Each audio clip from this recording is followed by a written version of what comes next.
Mari.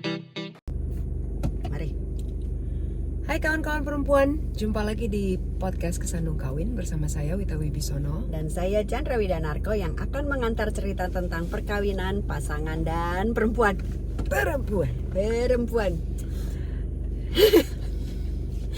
Ini ada cerita menarik nih, ini cerita menarik. Jadi ada seorang perempuan yang sudah divorce lah. Sudah bercerai sekian tahun sendiri, kemudian dia memutuskan dia ketemu orang, jatuh cinta sama orang lah gitu, terus Jatuh cinta. oh iya penyanyi berjuta indahnya. Aku lagi batuk, maaf ya. Terus. Nah terus sampai ke titik si cowoknya udah ngajakin yuk kita seriusin lah hubungan ini gitu. Nah ini perempuan ini punya 1 anak dan si cowok itu dari pernikahan yang sebelumnya punya 3 anak. Banyak. Rame ya, terus Ramai.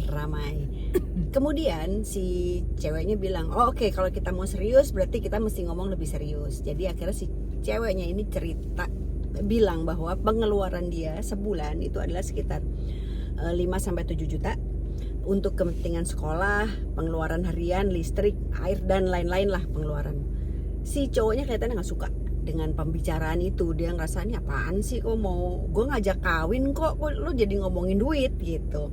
Nah ya justru. Nah Gimana sih? Makanya tuh si ceweknya bilang loh, Mau ngawinin perempuan apalagi udah ada anak ya, betul kan harus tahu konsekuensinya. iya gitu. kan lo kawin kan paketan. Iya, Paketan. makanya aneh. Terus si ceweknya bilang gini, loh buat gue ini penting dan gue tidak mau menurunkan standar gue. Artinya ya kalau misalnya gue ngertiin lo, gue kasih lo kesempatan. Oh dia bilang gini, gue kasih lo kesempatan untuk berpikir dan berusaha agar bisa mencapai ke standar yang gue perlukan gitu. Terus si cowoknya hilang, terus abis itu ghosting Atau diputusin? Jadi kalau nggak salah dia menghindar, terus mutusin lewat WhatsApp kalau nggak salah, kira-kira gitulah. Pokoknya kita kayaknya nggak bisa meneruskan tentang kita gitu. Si ceweknya bilang, ya ceweknya sedih, tapi abis itu kemudian ya udahlah ya gitu. Iya. Udahlah gitu dah. Tahu-tahu sekian bulan atau sekian minggu kemudian tuh cowok nelpon. Terus ngomong, terus kayaknya kangen lah apalah gitu-gitu. Terus sampai akhirnya dia bring up lagi persoalan itu, si cowok itu. Dia bilang, udahlah gue serius sama lo, menikah yuk. Dalam pernikahan selalu ada rezekinya. Kenapa sih pusing untuk hal itu? Udahlah, nanti kita akan pasti ada rezekinya. Ini perempuan marah. Dia bilang, gue tahu yang namanya pernikahan tuh ada rezekinya, gue tahu. Dia bilang gitu. Tapi saat ini gue punya pengeluaran segitu, anak kan gue nggak mungkin, terus ya anak gue uang sekolahnya segitu, ke hidup hari-hari segitu. Artinya gini, kalau gue harus nurunin standar hidup gue masih bisa dalam artian misalnya makan gue nggak perlu ke restoran kali, gue nggak perlu apa, itu gampang lah dia bilang gitu. Tapi di luar itu kan nggak bisa. Ya sekolah anak, iya. apa segala macam. Gue nggak mau nurunin itu. Dan kalau lo mau sama gue, ya standarnya segitu gitu. Standar itu untuk gue lo ya gitu. Gue nggak mau diganggu itu, dan gue bisa nyari duit sendiri untuk itu. Tapi persoalan bukan itu. Gue pengen ketika kita berdua, ya itu adalah kebutuhan minimal yang harus dipenuhi gitu. Gue nggak mau nurunin itunya. Marah lagi si cowoknya. Dia bilang, oh berarti memang kamu bukan perempuan yang tepat untukku. Terus kata si Ayahnya, lah memang. Ya udah, gimana gitulah. Nah intinya adalah ini kan persoalan standar ya. Kalau orang udah mulai cinta-cintaan gitu apa segala gitu, akhirnya pas semua asalkan ada kamu, semua akan baik-baik aja. Setiap ada kamu. Nah, gua siapa tuh? Gue lupa terusannya, jadi gue lupa. Ya, waktu tuh cowok kasih statement, nanti kalau udah nikah pasti ada rezekinya. Ya, menurut gue dua-duanya nggak ada yang salah, ya kan? Cuma kan gue selalu ngomong ya di Kesandung Kawin ya, kalau lo mau nikah, apalagi ini udah yang kedua, emang harus di breakdown dari awal kebutuhan segala macam. kan intinya adalah lo sanggup apa enggak. Sanggup tuh kan, ini kalau yang gue tangkep ya nih perempuan, sanggup tuh dalam arti lo sanggup nyarinya enggak. Bukan berarti lo sanggup atau ada nggak nih duitnya sekarang. Bukan berarti begitu kan perempuannya. Kayaknya ya kalau yang gue tangkep. Padahal kalau emang dia sanggup tapi emang belum ada, misalnya ayo kita jalanin, kita pikirin caranya gimana dapat uang segitu. Dan perempuannya juga kan perlu secure kan. Ya dong. Sekarang gini, kalau dia bisa hidup sama anaknya berdua dengan budget segitu, terus ketika dia menikah ternyata malah dia terseok-seok dan malah dia ngidupin orang lain gitu ibaratnya, ngapain nikah? Iya. Betul. Bukan, maksudnya gini, kan lagi rame juga tuh di sosial media ya, ngomongin tentang jangan mau sama laki-laki mulai dari nol. Lagi rame itu kayak gitu. Tapi gue nggak tahu itu tujuannya untuk ke Gen Z yang mau menikah atau kan itu kan luas kan statement itu. Cuma menurut gue kalau lo baru nikah kayak kita dulu gitu ya, awal nikah umur 20-an, pernikahan pertama, lo mau mulai dari nol silakan. Tapi kalau udah pernikahan kedua atau seterusnya, lo masih mau mulai dari nol lagi sih, menurut gue ya lo nggak realistis. Iya, dan kan balik-balik lagi, lo tuh menikah buat apa? Balik-balik itu kan buat hidup bersama. Sebenarnya kalau gue jadi tuh cewek, begitu cowoknya marah dan menganggap quote-to-quote matre, gue bisa balik marah loh kalau gue jadi tuh cewek. Maksudnya gini, ya kalau gue matre gue gak nikahin lo. Iya. Gue masih ngomong kok gitu. Gue masih ngomong di depan, dan kalau gue matre gue gak minta segitu. Oh iya, betul. Bener gak sih? Bener. Nggak cuma secukupnya ya. Cuma secukupnya untuk hidup gue dan anak gue gitu kan. Kalau matre gitu. Kalau matre kan dia akan minta, lo udah ada apa? Udah ada rumah belum? Udah ada mobil belum? Udah ada A, B, C, D, E. Dia akan minta gitu kalau matre gitu. Dan menurut gue sih ya sah-sah aja sih kalau perempuan matre, selama laki-lakinya bisa provide. Kalau lo matre lo cari provider. Ya. Ngerti gak? Ya. Kalau lo matre lo cari provider gitu loh.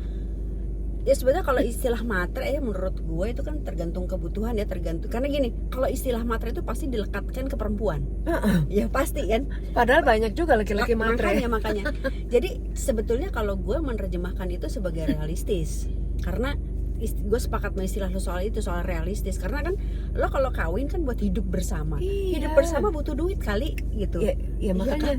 Kita di episode sebelum-sebelumnya kan kita juga bahas kan bahwa pernikahan buat gue yang utama itu lo harus bahas diskusi nomor 1 soal keuangan.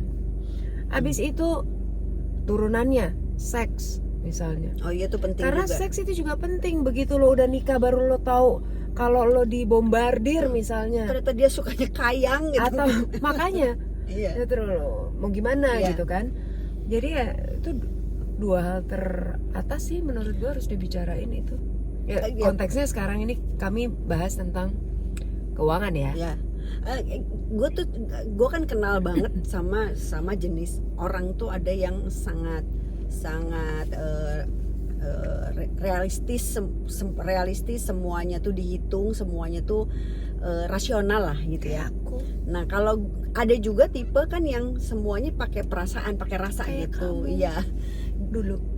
Dulu gue akan nggak peduli lo, misalnya gini, kalau gue cinta sama lo mau kita hidup di hutan, ayo. Ya sekarang juga gue hidup di hutan juga mau aja gitu. Cuma tetap ada hitungan yang harus rasional, yang salah satunya adalah duit. Artinya bagaimana lo bisa hidup. Iya, maksudnya selama alat tukar masih itu ya gitu. Begini, duit itu bukan berarti lo minta di jogrokin di depan, minta juga foya-foya, bukan. Cuma maksudnya gini, sebelum nikah terus tuh duitnya skoper gitu, bukan gitu juga. Maksudnya uang itu dibahas di depan, sehingga dari awal bahkan sebelum menikah udah tahu gue kehidupannya sekian. Sekarang gini deh, kita punya orang tua, kita dienakin sama orang tua, abis itu kita dibikin melarat. Kan orang tua kita juga sedih loh. Iya. Bener nggak? Iya kan, maksudnya menurut gue ini bukan cuma beban laki-laki ya. Walaupun memang kalau gue secara nafkah memang harus laki-laki yang utama, nafkah utama. Cuman untuk provide nafkah utama juga di episode awal-awal deh gue pernah bilang tidak juga, maksudnya adalah lo punya pekerjaan tetap. Yang penting adalah penghasilannya tetap. Mau lo cari dari berbagai itu kan jenis maksudnya. pekerjaan kan banyak iya, gitu. Beda-beda. Realistis lah hidup gitu kan. Bucin itu boleh-boleh aja sih ya. I know gue binder lah. Gue dan juga dulu itu kok binder dandet lah gitu. Dan gue pernah ngalamin bagaimana persoalan uang itu menjadi persoalan yang sangat krusial ketika satu nggak diomongin, yang kedua lo memberikan segalanya demi cinta, dan itu juga nggak bisa gitu. Ketika lo lagi nggak punya terus lo nggak mau minta, atau ketika lo lagi punya lo ngasih gitu, itu dua hal yang menurut gue nggak realistis gitu, dan nggak rasional juga. Ya kawin kan hidup prinsipnya kalau buat gue sih yang namanya kawin tuh hidup bareng. Kalau hidup bareng berarti salah satu bentuknya adalah semuanya dipikirin bareng. Iya, bareng kan namanya juga. Betul. Dan apa tadi yang kita bahas tuh, kalau ngomongin soal bucin ya, nggak apa-apa juga sebenarnya lo bucin. Iya. Tapi kalau bucinnya dua-duanya. Oh iya. Lo? Iya. Kalau yang cuma satu yang bucin, pernikahan lo nggak akan berkembang. Iya, karena nggak saling memberikan. Karena kalau dua-duanya bucin, energinya. Iya. Karena kalau dua-duanya bucin, mereka akan gini. Gue bucin sama lo, I will do anything for you, I will give everything for you gitu. Misalnya nih kata yang laki-laki segitu bucinnya, perempuannya pun begitu dengan cara yang lain gitu loh. Dan kalaupun ada kekurangan, misalnya masalah uang atau segala macam, saking bucinnya semuanya dipikirin bareng. Iya. Dapatnya dari mana, ininya dari mana gitu loh. Nah, ya, jadi konsep bahwa apapun akan kulakukan demimu itu dilakukan bersama gitu. Nah, kira-kira kayak gitulah. Oke. Udah lah ya kayaknya. Ya udah, intinya gini, jadilah bucin yang realistis sih. Ada nggak sih bucin realistis? Ya pokoknya kalau kita hidup bersama ya kita arungi lautan ini, di mana ada ikannya apa ya udah kita makan ikan itulah udah. Ya udah kawan-kawan perempuan, dengerin juga podcast Spotify Kesandung Kawin. Kami rilis setiap Kamis jam 7 malam waktu Jakarta. Dan ini vlog, coba jangan dilihat aja, di subscribe. Iya please. Viewernya udah banyak banget, tapi subscribernya nggak sesuai antara. Jangan gengsi. Please subscribe. Kita ketemu lagi ya di vlog selanjutnya. Oke. Mari bahagia, kawin, pasangan, Semua akan lucu pada waktunya. Bye bye.